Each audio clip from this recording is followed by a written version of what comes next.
Good morning, ladies and gentlemen. Welcome back to another episode here on African Confessions. The following story that you're going to be listening to, it comes from a translation of a message that one of our admin received. In the translation, it reads like this. Hello, Brother Nashi, how are you? Can you please post my own story? I spent my Zim boyfriend's money. The problem that I am now facing, and I need genuine help. I don't want numbers of scammers to help me. No, I really want real help from any Zim prophet that you can think of. I'll be willing to share whatever that I have with that prophet in order for me to be set free. It's like I am living in a prison and my world has become a prison. I have tried sometimes to drink alcohol. The more that I drink, the more that I see the spirit of the men that I used to date. You can call me Aya. I am a woman that is aged 25 years old. I was born in KZN, but then my mom broke out with my dad. Then my dad brought me to Soweto, where I was raised by another woman. Like life was not nice, living under the roof of another woman, being reminded each and every time when you would have made a mistake that it is not your home. I am living in Johannesburg and I am trying to make it in life, and I just made one mistake. I don't even know why God has chosen to punish me for the simple mistake that I did. This man, he genuinely loved me and he used to give me whatever that I wanted. I spent 10k that belonged to him, and now I sleep with lights on and I keep on praying. I am being helped by different people, but it is not even working at all. There was one lady who gave me 6 red candles. That woman is the one who knew what she was doing, because as for those red candles, after I had used them, it felt so much better. He would come into my room, but he would not be able to abuse me, because when he sleeps with me, he does not do it in a nice way. It is very painful. I am always having problems with my womb, such that I even have dreams of him laughing at me, saying, why don't you just do yourself a favor? Go and make sure that this womb of yours is going to be removed. This is how his penis looks like. His penis is not like a normal one that we all know, but rather it is more like a spear, sharp as a knife. And when he is sleeping with me, ouch, it is so painful. I do not want to lie to you. I met this guy, it was in 2019. I was a second year student at UJ. I was staying in a shared student commune because my stepmom, she used to complain a lot, so I moved out. You know, one of those cheap old houses that you can have as a struggling student. The room that we were sharing, me and my roommate, it had broken doors. As for the rats, it was really difficult. We were 7 of us that were sharing only one bathroom. As for NSFAS, was barely covering anything, and I was working at this other pub most of the weekends. That is when I would work just to keep airtime on my phone. That was when this guy, his name, like his real name, was Leroy. He was from that other country, Zim. He was not like most of the guys that I had been with. When he started proposing love to me, he showed that he cared for me without even asking for my phone numbers. He gave me 200 and he said, you can buy whatever that you want. I just felt so sorry for him, as he was wearing his construction work suit and he was kind of like dirty, and I said, this guy is really caring. And at that time I had no money at all, so I accepted the money. As he was walking away, I was like, yeah, you can have my numbers. We started talking. He was not rich. He was far from ever being rich. He used to fix homes around the neighborhood, and sometimes he would sell laptops that he would give to me, and then I would sell those second-hand laptops. He did not drink. He is the one who made me to stop drinking. He did not like chasing girls. He was a good guy and he was caring for me. And this guy whenever you will see me struggling, you will say, it is okay, I'll cover it, do not worry, I am yours, you are mine. It did not even bother me at all, like searching my phone, wanting to see if I was cheating on him. He gave me enough time to break up with another guy that I had been dating for the longest time. So this guy, whenever you would be heartbroken, he would come back to me. And this man, I loved him with all of my heart, so much that he will just do whatever that he wanted with my heart, and I could not even complain. He was the kind of a boyfriend that I did not want to be seen hanging around. I mean, like Leroy, he was a boyfriend that I preferred to be with at night. As for my South African ex-baby daddy, he was the one that I would go with to town, walk around during the day. This guy, I would only go to his place and I'll be like, I don't want you to come out of your room, just open the door, because I was a little bit embarrassed to be seen with him. I considered him like low class, but he was very calming and he was very nice. So it was in March 2020, just before COVID lockdowns were announced.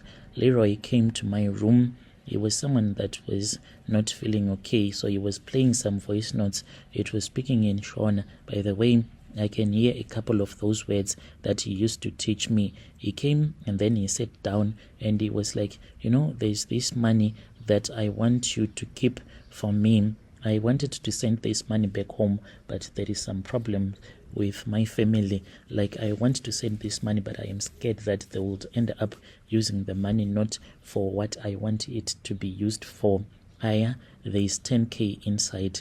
This is my savings. If you keep this money, I will thank you with all of my heart. So I took the money and I did not even think about using it. This man trusted me and I trusted him a lot. 2 days later, he was on top of a roof. He was busy doing his building stuff. That was when Home Affairs did a sweep in our area.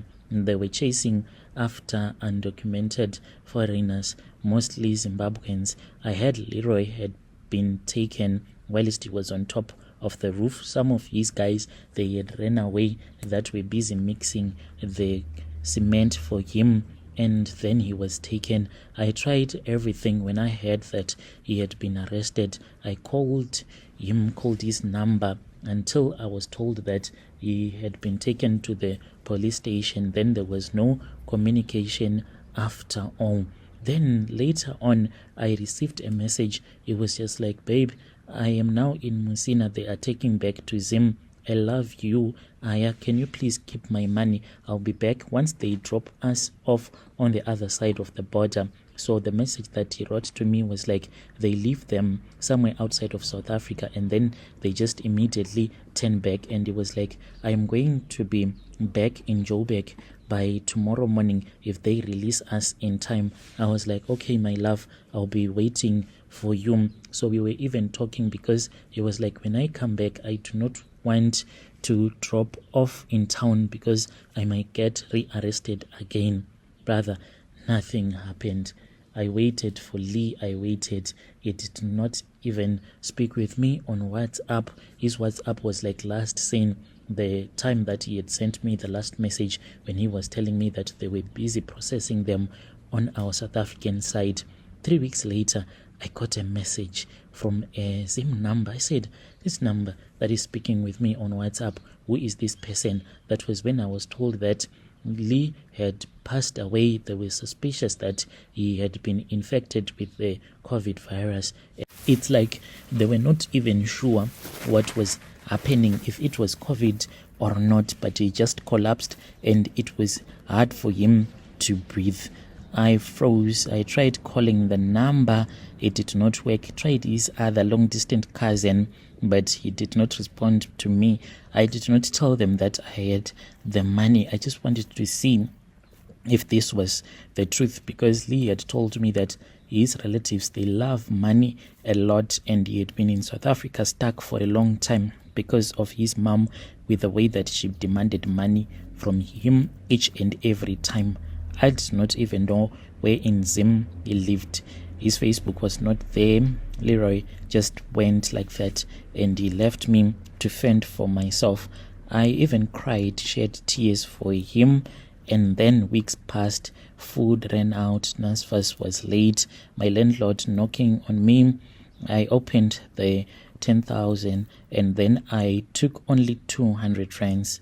I took it and then I used it. I told myself, okay, instead of taking like 200, how about I just take 2,000 for survival? When he comes back, I am going to tell him everything that happened and he is going to understand since I am his woman.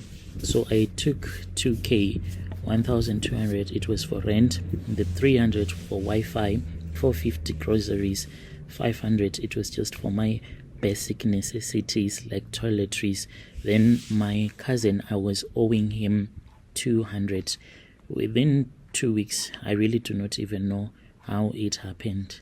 I was shocked when I opened that small envelope that contained the last remaining money. It was only 600 rand. 10k finished like that. I did not understand how it had really happened.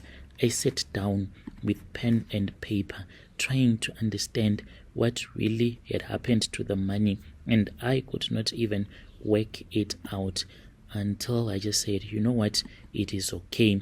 If this guy comes, I am going to explain it to him. I am going to work so that I can give him back his money. I did not even believe that the guy, he was really dead until I started to see visions. And the visions that I saw, they were quite hectic. I could not even believe what was happening. I used to hear someone that would be scratching on the window when I would be fast asleep, and I would have dreams. I would even see him walking up and down in my room until the day that I clearly heard his voice. He was like, Aya, I want my money. Please bring back my money. And that was when I discovered that I was now in communication with the ghost of this guy that I had been dating. So it has been a painful existence that I am living right now. I really want help. I am desperate. I have been to Sangomas. There is a well-known Sangoma in Soweto. I went there. She did not even let me speak. She was like, how can you come here without money when you know that you wronged the spirit of this man? This man is the one that is going to finish you. I really do not even know how else to live right now. I have so much bad luck, so much that I can't even fall in love with any guy. The guy will just say, yo, you are very beautiful, you are a nice woman. Then it will end there. It is not going anywhere as for that relationship. So I just need like your real-time advice. When you post my story, I'll be following through in the comment section. Dear listeners, right there was a message that was sent to me by one of our admin. Yo, can you even believe it? Yo,